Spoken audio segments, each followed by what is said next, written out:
Napoleon Bonaparte, the fall of a French empire.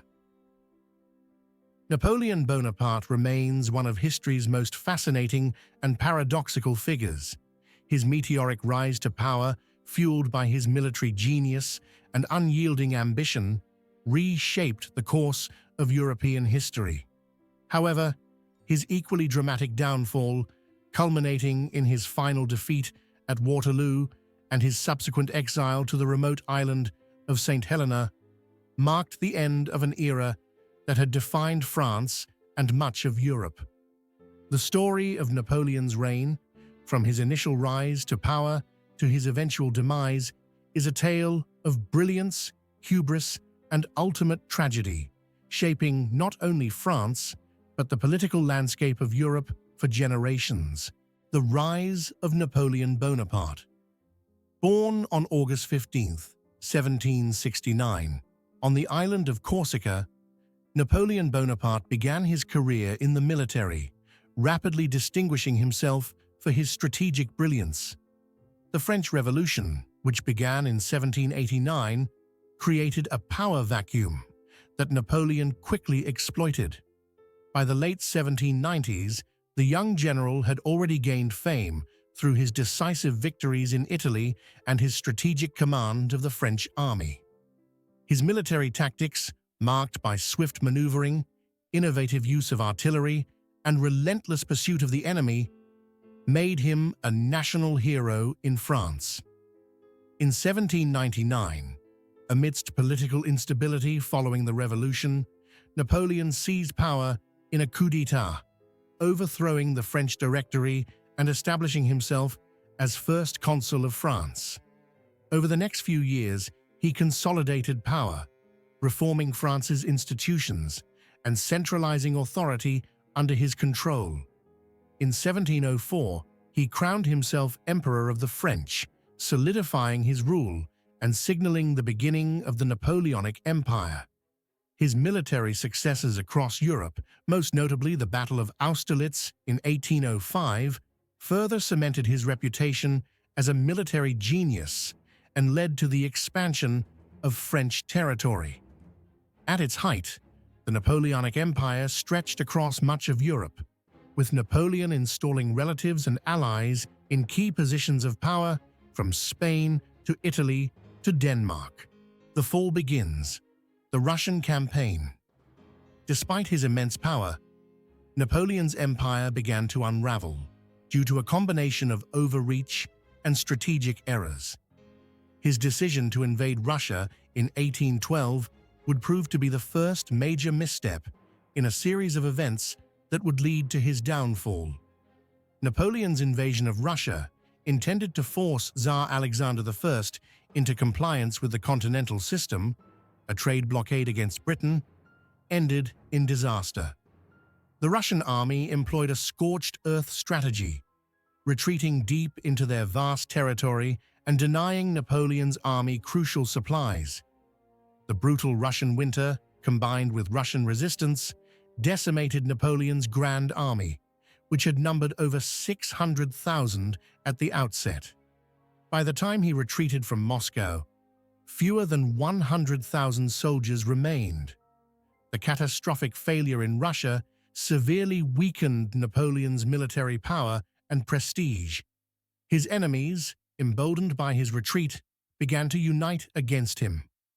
In 1814, a coalition of European powers, Britain, Russia, Prussia, and Austria, invaded France, and after a series of defeats, Napoleon was forced to abdicate the throne on April 6, 1814. The Treaty of Fontainebleau, signed shortly thereafter, exiled Napoleon to the island of Elba, a small Mediterranean island off the coast of Italy. For the first time in over a decade, Napoleon was removed from power, the 100 Days and the escape from Elba. However, Napoleon's exile to Elba was far from the end of his saga. Only a year after his abdication, Napoleon escaped from Elba in February 1815 and returned to France, where he was greeted by enthusiastic crowds and former supporters. This event, known as the 100 Days, marked the brief period of his return to power, during which Napoleon sought to restore his empire and reassert his dominance over Europe. His escape was a stunning turn of events, and Napoleon quickly gathered an army as he marched towards Paris. The Bourbon monarchy, which had been restored after Napoleon's abdication, was weak and lacked widespread support. The French military largely rallied behind Napoleon, and within weeks he regained control of Paris and declared himself emperor once more. His return to power alarmed the European powers, who had been eager to maintain the post-Napoleonic order. A seventh coalition, led by Britain, Prussia, and the other major European powers, quickly mobilized to stop him. The Battle of Waterloo and final defeat. The climax of Napoleon's 100 Days came at the Battle of Waterloo on June 18, 1815. Napoleon faced a combined army of British and Prussian forces commanded by the Duke of Wellington and Gebhard Leberecht von Blücher. The battle was one of the largest and most decisive in history. Napoleon, despite his tactical brilliance, was unable to defeat the Allied forces due to a combination of strategic miscalculations, delays, and poor coordination among his troops. The French forces were eventually overwhelmed, and Napoleon was decisively defeated. The loss at Waterloo marked the end of the Napoleonic Wars and the fall of the French Empire. After his defeat, Napoleon was forced to abdicate once more, and the European powers decided to send him into exile again, this time to the isolated island of Saint Helena in the South Atlantic Ocean. There, far from the intrigues of European politics, Napoleon lived out the final years of his life, dying on May 5, 1821, at the age of 51. The aftermath and impact on Europe. Napoleon's fall had profound consequences for Europe. The Congress of Vienna, convened after his defeat, sought to restore the balance of power in Europe and prevent any single nation from dominating the continent as France had under Napoleon. The Bourbon monarchy was reinstated in France, but the French Revolution's ideals of liberty, equality, and fraternity would continue to influence European thought and politics. Napoleon's downfall also signaled the end of an era of aggressive military conquest in Europe, as the 19th century saw a shift toward diplomacy and alliances. However, his legacy remained influential.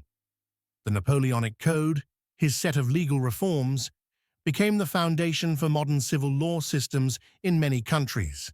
His military tactics continue to be studied in military academies around the world, and his image as a charismatic leader endures.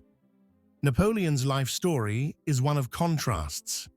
The rise of a brilliant military commander who conquered much of Europe, followed by the tragic collapse of his empire and his final exile.